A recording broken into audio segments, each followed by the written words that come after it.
The morning Patricia Fenwick showed up at my door with a clipboard and a self-righteous smirk.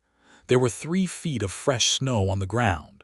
The temperature was sitting at about -12, and somewhere out in the back country behind my property, 2 hikers were missing and had been since the night before.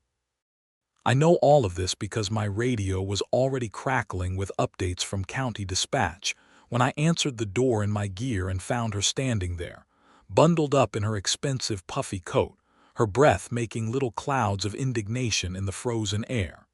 She had a bright orange notice in her hand, and she was holding it out toward me like she was serving a subpoena. "Mr. Baker," she said, clipping every word short like she was rationing syllables.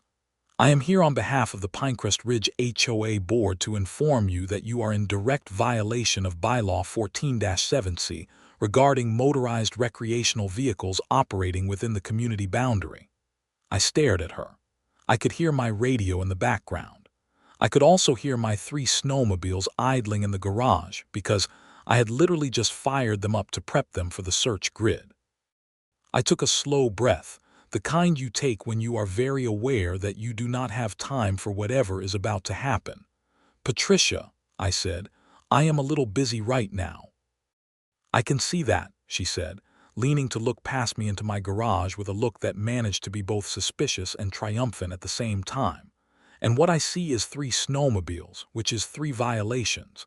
The HOA has voted to ban all snowmobile operation within the community, effective immediately. You received the notice by email last Tuesday. I was out on a call last Tuesday. That is not the HOA's concern, Mr. Baker." I looked at her for a long moment. She smiled that smile she had been perfecting for years, the one that said she had the rule book and you did not, and was therefore automatically right about everything forever. Patricia Fenwick had been on the Pinecrest Ridge HOA board for 6 years. In that time, she had fined people for the wrong shade of brown on their shutters, forced a retired veteran to remove a flagpole that was 2 inches too tall according to her interpretation of the signage bylaw, and successfully lobbied to have a neighborhood dog park shut down because the dogs, in her words, created an atmosphere incompatible with the community's aesthetic vision, whatever that meant. She was exactly the kind of person who would show up at your door with a clipboard during a search and rescue operation, and she would feel completely righteous doing it. "Fine," I said. "Noted. Can I go now?" "You will be fined $150 per vehicle per day until you cease operation," she said. "And if you operate the snowmobiles on HOA common grounds, we will be seeking additional legal remedies." She thrust the orange notice at me. I took it, folded it, put it in my chest pocket, grabbed my helmet off the hook, and walked past her toward my garage. She said something else behind me, but I was already putting on my radio headset and checking in with dispatch. And whatever she said got swallowed up by the growl of the machines and the crunch of my boots on the frozen driveway. Let me back up and give you the full picture, because to really appreciate what happened next you need to understand who I am, what I do, and how things work up here in Pinecrest Ridge. My name is John Baker. I am 47 years old. I moved out to Pinecrest Ridge about 12 years ago after 20 years working as a paramedic in the city, because I got tired of sirens and concrete and wanted something different. What I found out here was mountains, forests, winters that would make your bones ache, and a community of about 230 households spread across a few thousand acres of terrain that gets absolutely buried under snow from November through March.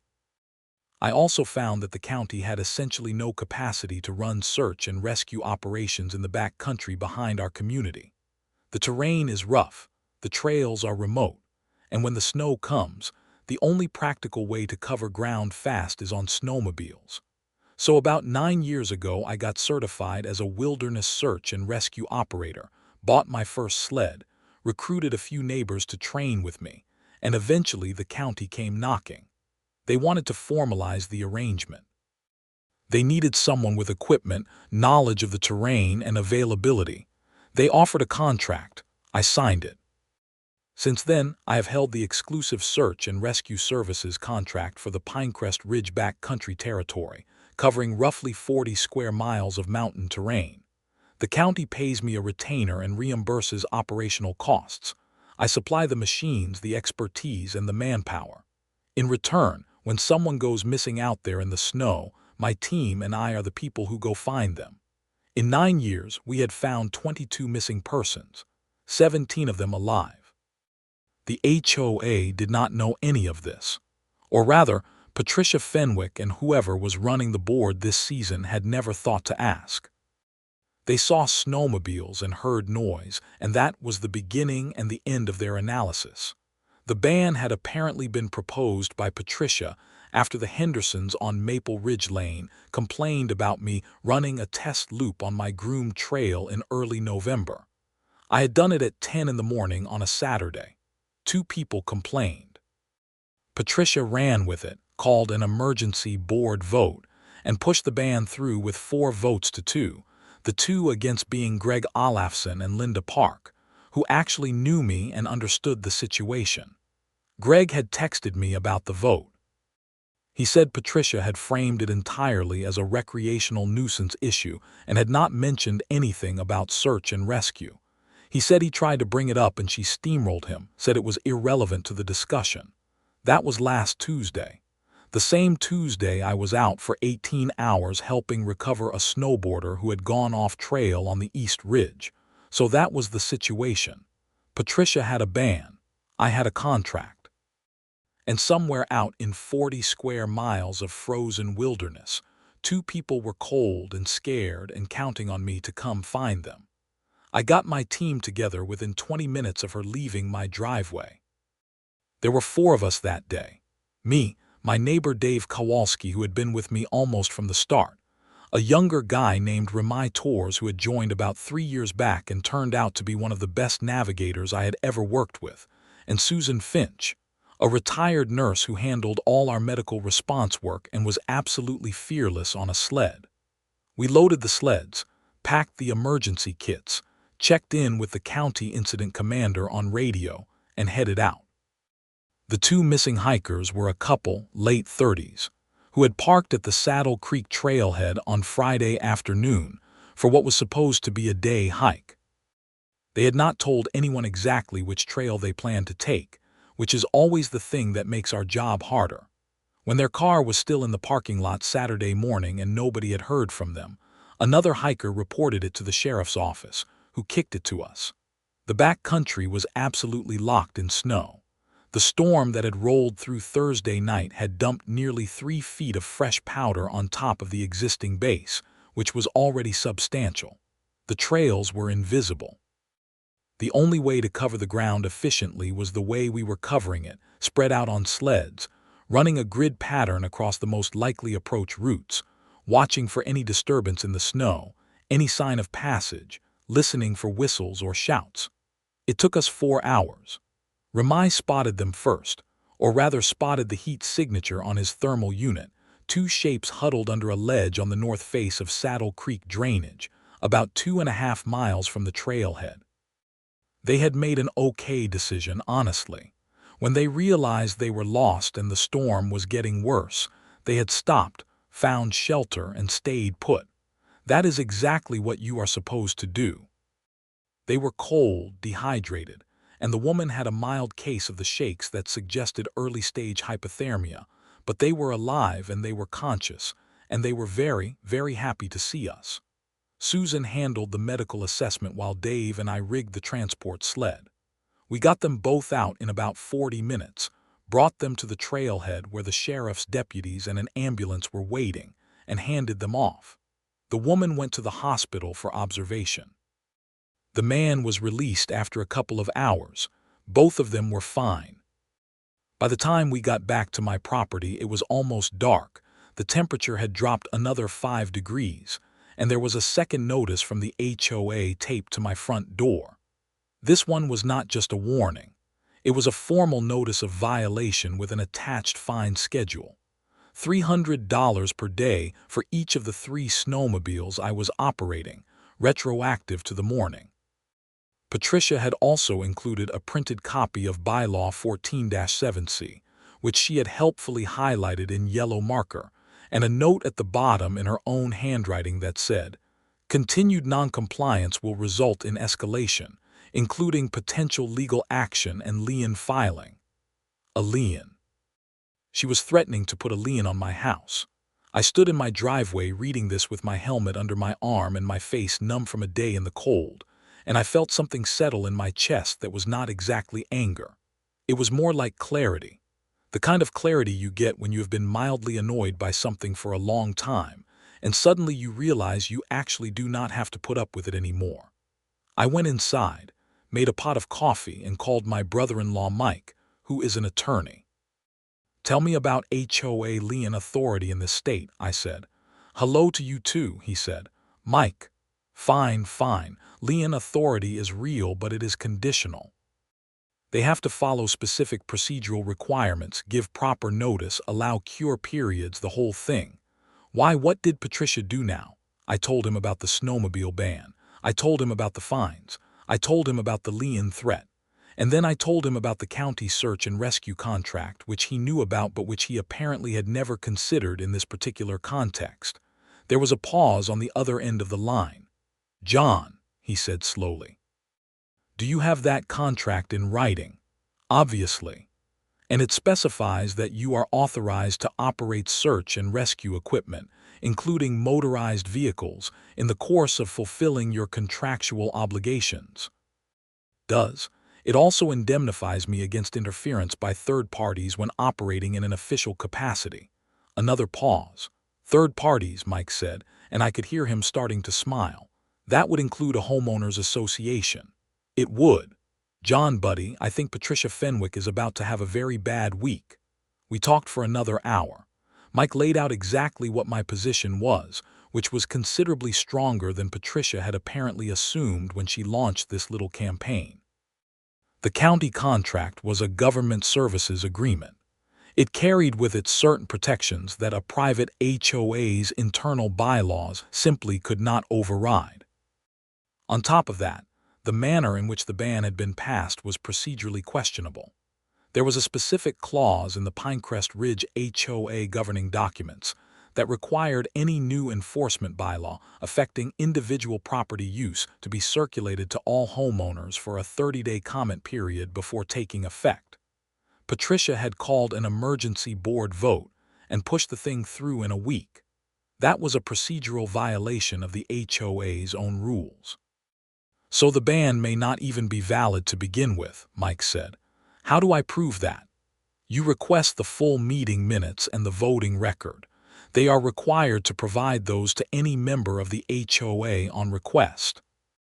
You also request documentation of the 30-day notice period. If they cannot produce it, the bylaw is unenforceable." I also called Jim Haverford, who was the county's director of emergency services and the man who had signed my contract on behalf of the county 9 years ago.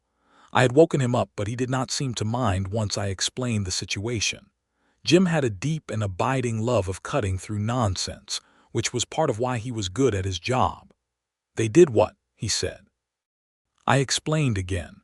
"They tried to stop a search and rescue operation. They sent a woman to my door with a clipboard while I was literally warming up the sleds." There was a silence that I recognized as the sound of Jim choosing his words carefully, because he was a county official and had to be somewhat measured in his public statements. "John," he said, "I'm going to make some calls Monday morning. The county has a legitimate interest in ensuring that contracted emergency services are not impeded by private entities. I would suggest that the HOA board receive a formal communication from the county attorney's office outlining their obligations and limitations." "That would be very helpful, Jim. Also," he said, and his voice had a slight edge now, "I want you to know that the county takes a very dim view of anything that could constitute interference with emergency services. If this HOA's actions had delayed your response today, and if those two people had not made it, we would be having a very different conversation. Understood? I will be in touch Monday." I slept well that night, which surprised me a little. Maybe it was just exhaustion from the day in the cold. Or maybe it was that particular kind of rest that comes from knowing you have a plan. Sunday was quiet. The storm had passed completely and left the world looking like a Christmas card. Everything was white and still, and the light off the snow was almost blinding. I spent the morning doing maintenance on the sleds and checking over the gear, the way I always do after an operation. In the afternoon, I went through my files and pulled out the county contract, made copies, and also dug out the HOA's governing documents, which I had saved as a PDF when I first moved into the community because I like to know what I have agreed to. I found the 30-day comment period clause on page 41. It was clear as a bell. Any amendment to existing enforcement provisions, or any new enforcement provision affecting individual property use or activities, shall be posted for community-wide comment for a minimum of 30 days prior to adoption. The snowmobile ban had gone from proposal to enforcement notice in 8 days. I also checked the community notification records by logging into the HOA's owner portal. There was no community post about the snowmobile ban proposal. There was no 30-day comment thread. There was an agenda item for an emergency meeting listed on the calendar, but the agenda item description said only nuisance and noise control measures, which was vague enough to have told absolutely nobody that their snowmobiles were about to be banned. I took screenshots of all of it. I printed copies of the relevant pages of the governing documents. I put everything in a folder. Monday was when things really started to move. Jim Haverford, true to his word, had his county attorney draft and send a formal letter to the Pinecrest Ridge HOA board. The letter arrived by certified mail Monday afternoon. I know this because Greg Olafson texted me to say that Patricia had received a certified envelope that afternoon at the board's standing Monday meeting and had opened it in front of everyone, and that her expression upon reading it had been, in Greg's words, like she bit into a lemon that bit back. The letter, which Greg later shared with me after I requested the meeting minutes, was polite but absolutely explicit. It informed the HOA board that John Baker operated under an exclusive county emergency services contract, that this contract authorized operation of motorized search and rescue equipment within the service territory, that this authorization superseded private residential association restrictions under the applicable state statute governing emergency services agreements, and that any attempt by the HOA to impede or penalize Mr. Baker for operations conducted in furtherance of his contractual obligations could expose the association to civil liability and potentially criminal liability under the statute covering interference with emergency services. Patricia apparently read the letter twice and then tried to argue that snowmobiling for recreation was not the same as snowmobiling for emergency services, and that the HOA ban only applied to recreational use. Greg told me he pointed out that the ban as written used the word operation without any qualifier and applied to all snowmobile operation, and that Patricia had presented it to the board explicitly as a blanket ban. Patricia said that was not what she had intended.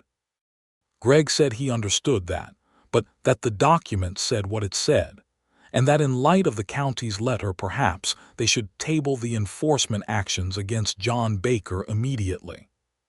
Patricia said she would not be pressured by bureaucratic interference. Greg said he thought maybe they should consult the HOA's own attorney before saying things like that. Patricia overruled him, which is where things shifted from being a minor HOA spat into something considerably more interesting. That same Monday evening, I sent a formal written request to the HOA board, certified mail, requesting the following: full meeting minutes from the emergency session at which the snowmobile ban was voted on, documentation of the 30-day community comment period as required by the governing documents, and the full voting record showing how each board member voted.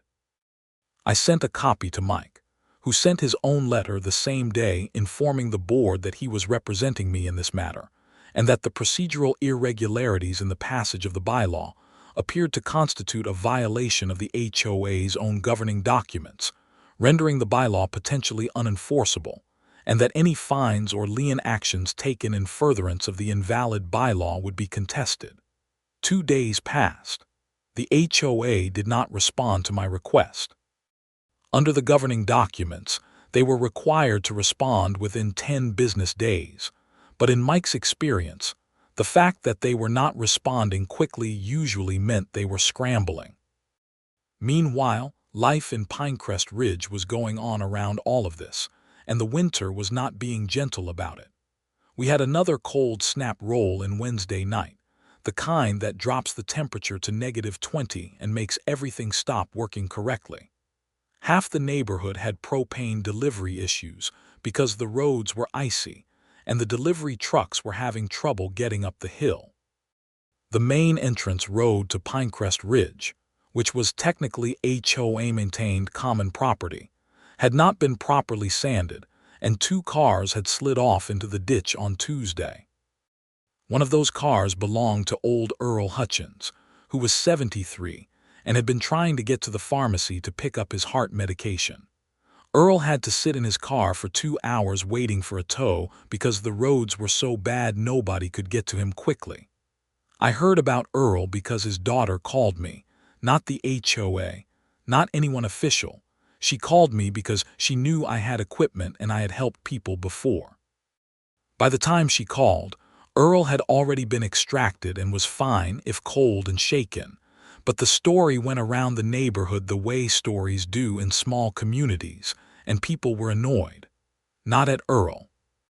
At the HOA, because their road maintenance contractor had apparently not been out to sand the entrance road despite the ice warning that had been issued by the county the day before. When people are already annoyed at an institution, they pay closer attention to what that institution is doing. And what people were noticing now was the business with John Baker and the Snowmobiles. Word travels fast in 230 households, especially when there are neighborhood social media groups and people are stuck inside by the cold with nothing to do but scroll their phones. The story about the 2 hikers I had recovered on Saturday had been picked up by the local paper. It was a short article, a couple of paragraphs, the usual kind of winter rescue story that runs every year. My name was in it, Dave's name, Remai's, Susan's. The article mentioned the search and rescue contract and the county service territory. It was not written with any awareness of the HOA drama because the reporter did not know about the HOA drama, but people in Pinecrest Ridge read it, and they connected the dots. By Thursday, my neighbor Carol Beaumont, who managed the neighborhood's private Facebook group and had never previously had much opinion about me one way or another, had posted a thread with the headline, "Did the HOA try to shut down our search and rescue team?" She included a screenshot of the violation notice that she had somehow obtained, though I never found out who gave it to her, and she linked to the newspaper article about the rescue. The thread had 263 comments by Friday morning. I know because 3 different people sent me the link. The comments were not favorable to Patricia Fenwick. Patricia posted a response in the thread. It was 4 paragraphs long and used phrases like nuisance complaints from multiple residents and procedural compliance requirements apply equally to all homeowners. And the board has an obligation to enforce community standards without exception. It was exactly the kind of response that sounds very official and explains absolutely nothing, and it had the effect of making people angrier rather than calming them down. Greg Olafson posted in the thread too. He was careful and measured, but he confirmed that he had voted against the ban and that he had concerns about the procedure used to pass it, and that he had formally requested that the board review the matter. Linda Park posted similarly. That left Patricia and her 2 supporters on the board holding a position that was looking shakier by the hour. On Friday, I got a call from a woman named Deborah Schutz, who introduced herself as an attorney representing the Pinecrest Ridge HOA. She was polite and professional, and she got to the point quickly, which I appreciated. Mr. Baker, she said, I have reviewed the relevant documents and I want to be candid with you. The board's position on this matter is not strong. The procedural notice requirement was not met. The county letter raises significant preemption concerns, and frankly, the community optics are not helping. So what are you proposing? I asked. The board would like to resolve this informally. They are prepared to rescind the enforcement actions against you, waive any accrued fines, and acknowledge that your search and rescue operations are exempt from the bylaw. In return, they would ask that you agree not to pursue the procedural invalidity claim. I thought about that for a moment. What about the bylaw itself? I said. Deborah hesitated. The bylaw would remain in place for recreational snowmobile use by other community members. And who decides what is recreational versus what is official search and rescue operation? The board would retain discretion in that determination. So Patricia Fenwick would have discretion to decide whether my operations qualify for the exemption on any given day. There was a pause. I understand the concern, Deborah said. The bylaw was passed without proper notice and comment, I said. It is procedurally invalid. I'm not going to agree to leave an invalid bylaw on the books just to make this easier for the board. If they want to pass a valid snowmobile regulation, they can follow their own rules and do it properly, which means a 30-day comment period, full transparency, and a bylaw that does not give any board member unchecked discretion to determine what qualifies as an exemption. Another pause. Longer this time. I will relay that to the board, she said. Also, I said, I want the fines formally withdrawn in writing, not just informally waived. And I want a written acknowledgement that the county contract exempts my search and rescue operations from HOA restrictions as a matter of law, not as a matter of board discretion, as a matter of law. Mr. Baker, that is a significant concession to ask of them. Deborah, I said, I have documentation showing the bylaw was passed in violation of the HOA's own governing documents. I have a county attorney's letter establishing legal preemption. I have a neighborhood that is very upset right now, and I have a brother-in-law who loves this kind of case, so I would say the board's negotiating position is a little thin. I was not trying to be cruel about it. I just wanted to be clear. I will be in touch, she said. While I was waiting for the HOA to figure out which way the wind was blowing, something else happened that changed the temperature of everything considerably. Patricia Fenwick made a mistake. On Friday afternoon, according to two witnesses who submitted statements to me later, Patricia went to the HOA's management office in the small community center building and pulled my homeowner file. She was looking for anything she could use, any other violation she could pin on me to strengthen the board's hand. One of the witnesses was a part-time administrative assistant named Kelsey who worked in that office, and the other was a homeowner who was there picking up a pool key and happened to overhear what was said. Patricia found a note in my file from 3 years ago indicating that I had a commercial vehicle parked on my property, which at the time had been a county-leased trailer I had temporarily stored while my contract equipment depot was being repaired. The note had been resolved and closed with no action taken, which was noted in the file. Patricia allegedly told Kelsey to remove the resolution notation and reopen the file item as an active violation, which would then give the board grounds to send me a new enforcement notice on top of the snowmobile matter. Kelsey refused. She said it would be falsification of records. Patricia allegedly told her that her job was to support the board's decisions. Kelsey said her job was to maintain accurate administrative records and that altering closed file items was not something she was willing to do. Patricia, according to Kelsey, said, "Then maybe this job is not the right fit for you." Kelsey went home that afternoon, called her own attorney, and then called me. I called Mike. Mike said, attempted falsification of official records and threatening an employee who refused to participate. That is not just an HOA dispute anymore, John. That is a potential crime. We were not talking about a lien filing anymore. We were talking about something that had the word criminal attached to it. Mike contacted the county attorney's office, which was already involved through Jim Haverford's letter, and provided a summary of what Kelsey had witnessed and was prepared to swear to.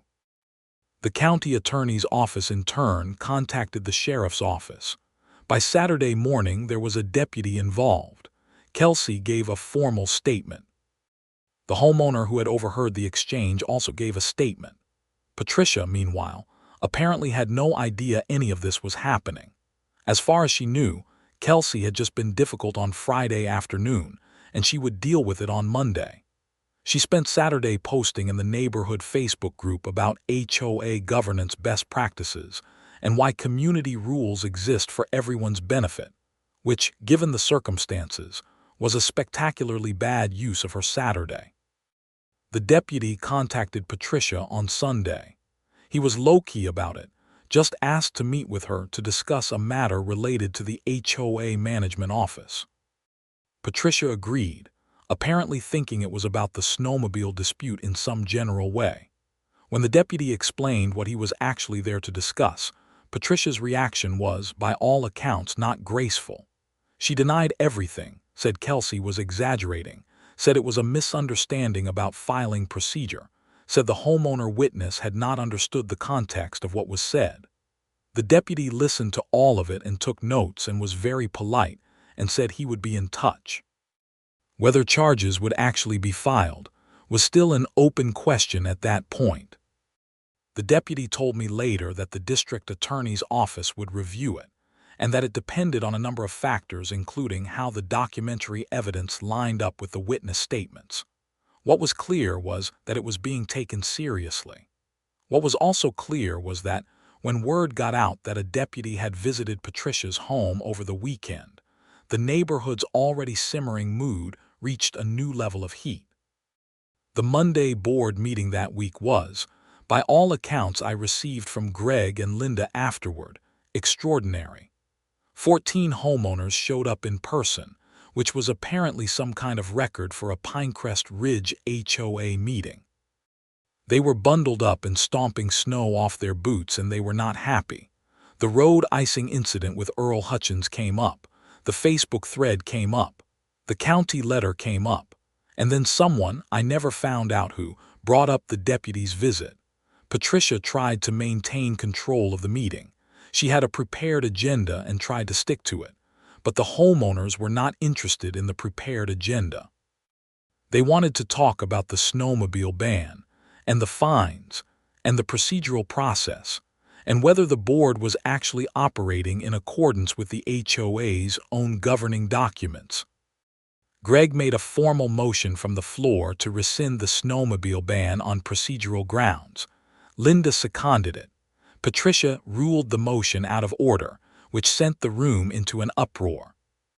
Then one of the homeowners, a retired judge named Harold Bloom who had lived in Pinecrest Ridge for 15 years and had never attended a single HOA meeting before this one, stood up and calmly cited the specific section of the state HOA Act that governs board procedures, and explained that a motion from the floor regarding a procedural violation of the HOA's own bylaws was absolutely in order and could not be ruled out of order by the chair.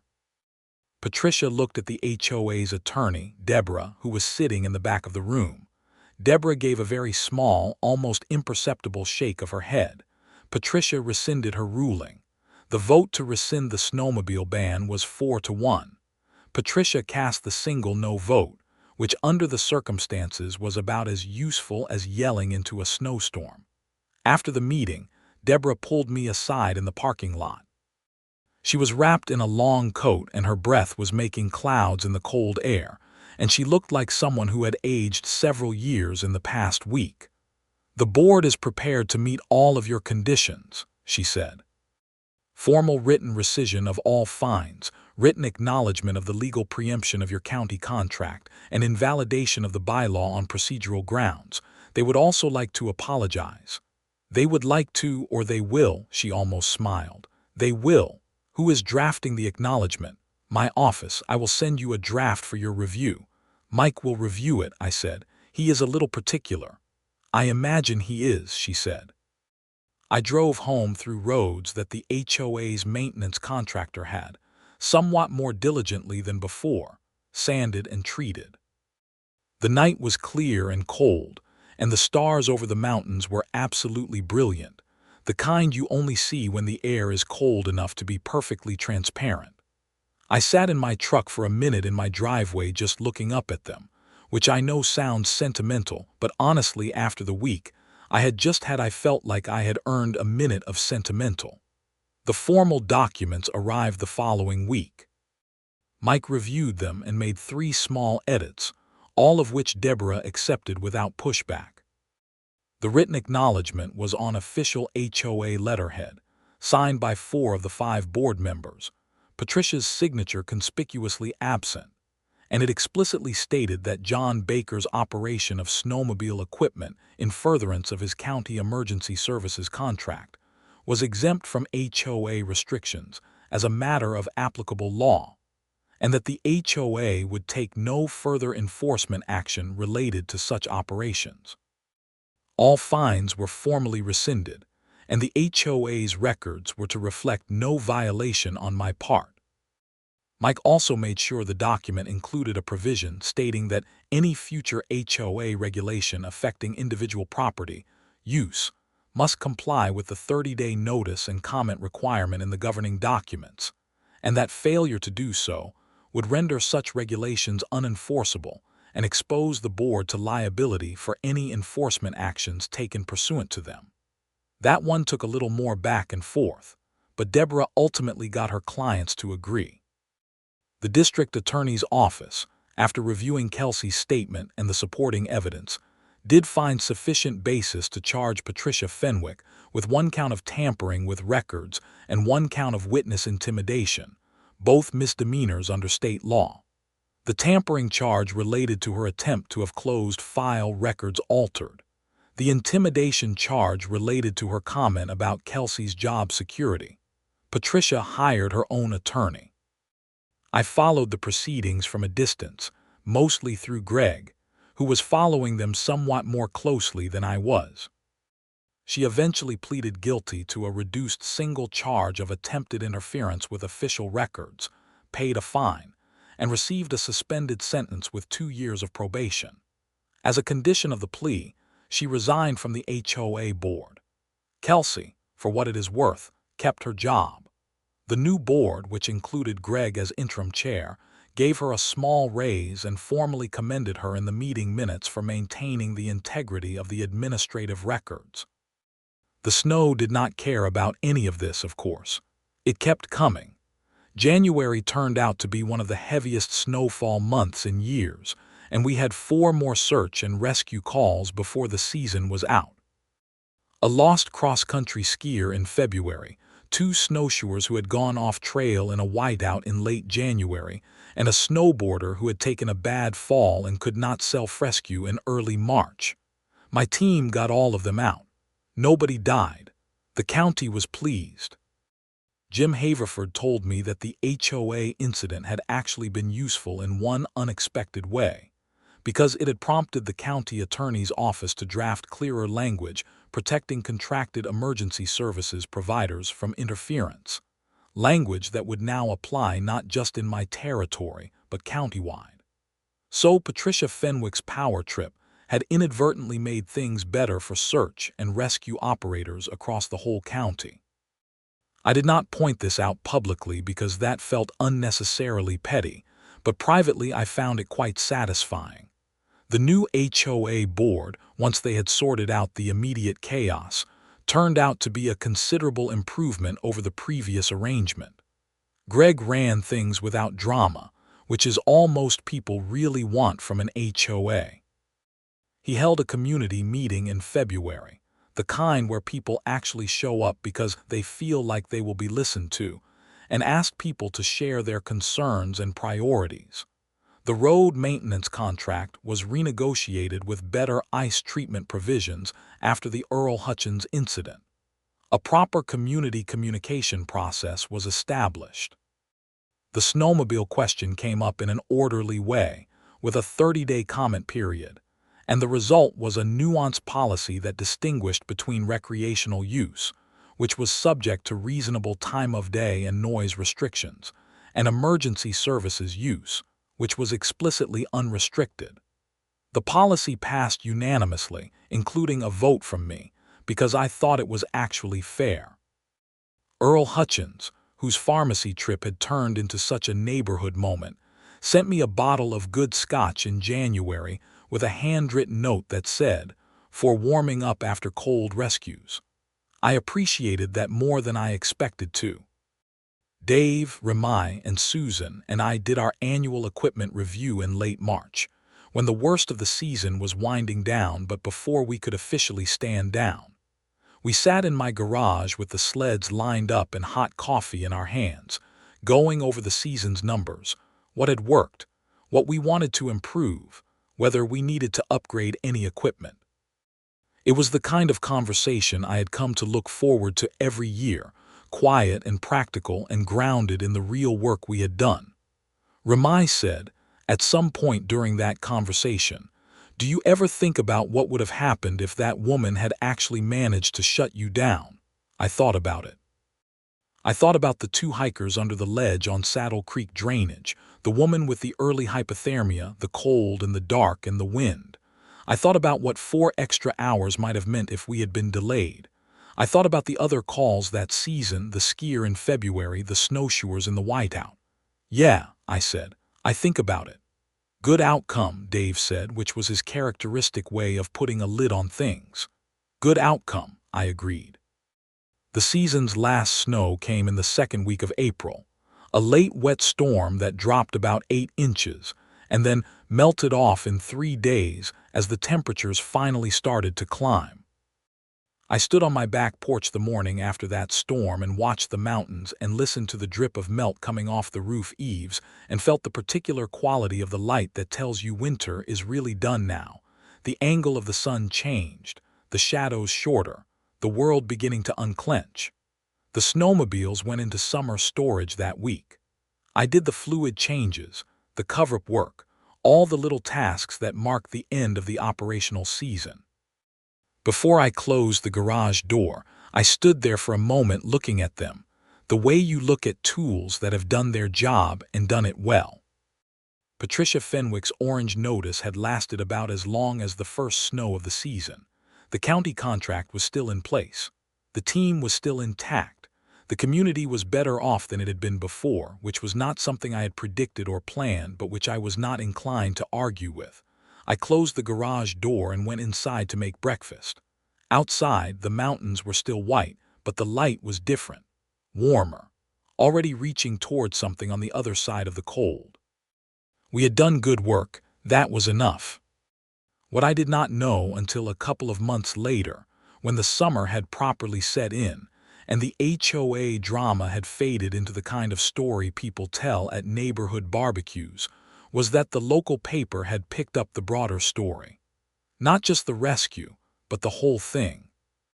A reporter named Cassandra, who had been digging around after seeing the county attorney's new emergency services protection language, had traced it back to the incident in Pinecrest Ridge, and had put together a fairly detailed account of what had happened. The HOA ban, the county contract, the attempted record falsification, the board vote, the charges against Patricia. The article was headlined something like, "HOA ban on snowmobiles nearly derailed search and rescue, County tightens protections." It ran in the weekend edition and got picked up by a regional outlet, and then by a couple of national news aggregators in the slow news cycle of early summer. For about a week, I got calls and emails from strangers who had read the story somewhere on the internet, most of them expressing some variation of satisfaction at how things had turned out. One of the calls was from a guy in another state who ran a volunteer fire department and had been having his own battle with a local HOA over parking requirements that were interfering with his department's equipment storage. He just wanted to talk to someone who understood the particular frustration of a civilian governance body wandering into territory it had no business being in. We talked for about an hour. I gave him Mike's number. Cassandra Wu's article was, in its own way, the final settlement of accounts. Patricia's name was in the article, as it had to be, and her plea agreement was a matter of public record, so the story was accurate and there was nothing to be done about it. I did not enjoy that aspect of it particularly. I am not someone who takes pleasure in another person's public humiliation, but I also did not lie to myself about the fact that she had genuinely endangered lives with what she had done, even if she had been too narrowly focused on her little power move to understand that. The consequence was proportionate, in the end. Greg called me when the article came out. He was laughing a little, the slightly disbelieving laugh of someone watching a situation they were directly involved in get turned into a news story. "How does it feel to be a cautionary tale?" he said. "I'm the cautionary tale for HOA boards," I said. "Patricia is the cautionary tale for everyone else." "Fair point," he said. "Listen, the board is thinking about having a neighborhood appreciation event for your team before summer is out. Nothing official, just a cookout or something. People want to say thank you." "You do not have to do that," I said. "We want to," he said. "Also, Carol Beaumont will plan the whole thing, and if I tell her no, she will plan it anyway and I will just not be informed until it is happening." That made me laugh. "Tell Carol it's fine. The cookout happened on a Saturday in July." My driveway and front lawn, which had last seen Patricia Fenwick in her indignant puffy coat 4 months before, were full of folding tables and lawn chairs, and the smell of grilling meat, and the sound of people talking and kids chasing each other around in the warm evening air. Dave brought his famous corn dish. Ramai brought a cooler full of drinks.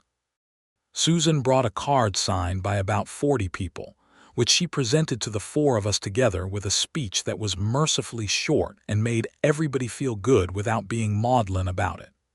Harold Bloom, the retired judge who had stood up at the board meeting and cited the HOA statute, was there with his wife. He shook my hand and said he hoped the neighborhood had learned something from all of it. I said I hoped so too. He said in his experience, organizations and communities were like people in that they generally needed to make a mistake before they were willing to really change. I said that seemed about right. He said the important thing was what they did after the mistake, not the mistake itself. I thought that was worth remembering.